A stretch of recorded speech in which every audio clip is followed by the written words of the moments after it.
যেতে হবে, ভয় আছে খুব।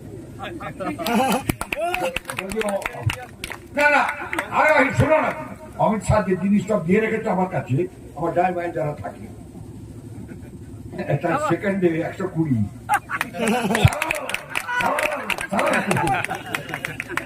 আমি বলি চুলকেছে অনেকবার, এবার চুলকা আমি বলছি চুলকাও, আমি দেখে নি, আমি চুলকাবো না, আমি ঠিক উত্তর দিয়ে যাবো বাপের ভাষা বলে।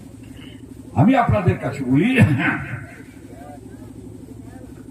দুবার সিবিআই কাছে তালপাতা সিপাহি গেছে, কি বললো, লাফিয়ে কি করে বলছে, আমার বিরুদ্ধে যদি 1 পয়সা দুর্নীতি দেখেন ফাঁসির মঞ্চটা তৈরি করে রাখবেন, আমি সীতানাথ ডমকে ডাকবো না বীরভূম থেকে, আমি এইখানকার ডমও ডাকবো না। তিনি বলতেন